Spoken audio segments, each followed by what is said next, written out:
اسلام آباد میں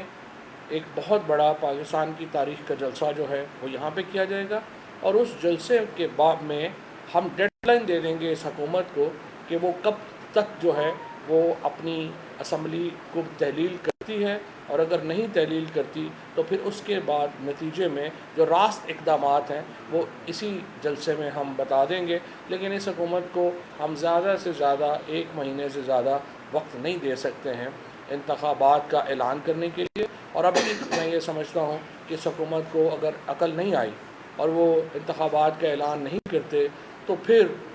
وہ تحریک انصاف کے اگلے اقدامات کے لیے تیار ہو جائیں،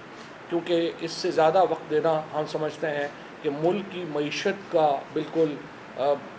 جو ہے وہ تختہ کر دے گا، ملک کی جو ایک سیاست ہے وہ تباہ و برباد ہو جائے گی، اور اس لیے ہم اس حکومت کو اس سے زیادہ وقت دینے کو تیار نہیں ہیں۔ اور اس کے ساتھ ساتھ جو ضمنی انتخابات کی بات ہو رہی ہے، ہم عدالت میں ہیں، اور اصولی طور کے اوپر عدالت کے نوٹس کے بعد الیکشن کمیشن کو عدالت کا احترام کرنا چاہیے تھا، اور 16 اگست تک جو شیڈیول ہے وہ روکنا چاہیے تھا، اور یہی توقع کا اظہار کیا تھا جج صاحب نے جب انہوں نے ایڈمٹ کیا تھا یہ کیس۔ لیکن یوں لگتا ہے کہ الیکشن کمیشن جو ہے وہ نون لیگ کی محبت میں نہ اس کو عدالتوں کی پرواہ ہے، نہ اس کو جو ہے وہ کسی اپنے جو ٹریڈیشن ہے، روایت ہے، اس کی پرواہ ہے۔ وہ ہر صورت میں جو اس وقت جو حکومت ہے P D M Peoples Party کی، نون کی، ان کی مدد میں آگے جانا چاہتا ہے، اور اس کے لیے وہ اقدامات جو ہے وہ ہر قدم جو ہے وہ اٹھانے کے لیے تیار ہے، اور جس جلدی میں، جس صورت کے ساتھ انہوں نے شیڈول کا اناؤنس کیا ہے ان انتخابات کا،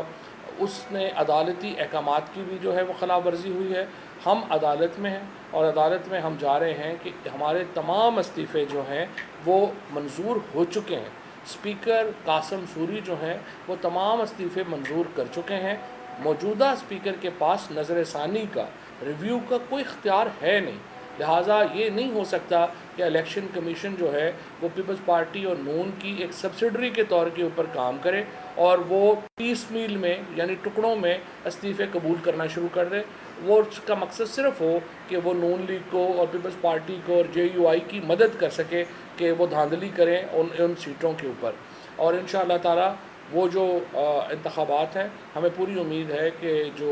اسلام آباد ہائی کورٹ ہے وہ اس کا نوٹس لے گی، اور ہمیں جو ہے وہ انصاف ملے گا، اور انشاءاللہ تعالی یہ جو اگلا فیز ہے ہماری جدوجہد کا وہ اب شروع ہو چکا ہے، اور اگلے 48 گھنٹوں کے بعد انشاءاللہ تعالی آپ کو ہم جو اگلا ہمارا لائے عمل ہے اس کا اندازہ ہونا شروع ہو جائے گا، اور جس طرح میں نے آپ کو کہا 1 ماہ سے زیادہ انشاءاللہ ہم اس حکومت کو جو وفاق میں اسلام آباد میں حکومت ہے اس کو وقت جو ہے وہ نہیں دیں۔ سر یہ جو آپ نے 48 گھنٹوں میں بات کی کہ آپ بڑا تاریخی جلسہ کرنے جا رہے ہیں، کہ محض صرف ایک جلسہ ہی ہوگا یا پھر اس کے آگے بھی اسٹریٹجیز جو ہیں وہ اگر 48 گھنٹے میں دیں نا، پھر 48 گھنٹوں میں بتاتے ہیں اور کیا کیا کر رہے ہیں۔ بیان آیا ہے آئی ایس پی آر کے ڈی جی کی طرف سے کہ جو سارے رسبیرہ ہوا ہے اور ان کے شہداء ہیں ان کے خلاف سوشل میڈیا کے اوپر کمپین چل رہی ہے، اس کی آپ مذمت کریں گے؟ اور تحریک انصاف کے اوپر ڈائریکٹلی نام آیا؟ نہیں، ہم بڑی سخت اس کی مذمت کرتے ہیں، اور جو بھی کیمپین کر رہے ہیں وہ فیک اکاؤنٹ سے، اور جو ایک گروپ کے صحافی تھے انہوں نے بڑی چھوٹی جو فالوورز تھے ان کو ری ٹویٹ کیا، جس کے بعد یہ کیمپین بن گئی، اور ان دونوں صحافیوں کو نہیں کرنا چاہیے تھا جو ایک بڑے گروپ سے جو ہیں وہ تعلق رکھتے ہیں، لیکن بہرحال ہم اس کی شدید مذمت کرتے ہیں، اور میرا خیال ہے کہ اس کے پیچھے ایسے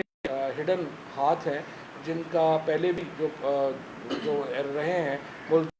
گرمیوں میں ان کا بھی بہت ہاتھ ہے۔ عمران خان صاحب نے فیصلہ کیا ہے کہ 9 جو حلقے ہیں وہاں پر خود سے الیکشن، تو آپ نہیں سمجھتے کہ آپ کا ووٹر اس صورت میں کس چیز پہ آ کے ووٹ دے کے جب اس کو یہ فیل ہو کہ ایک مرتبہ پھر سے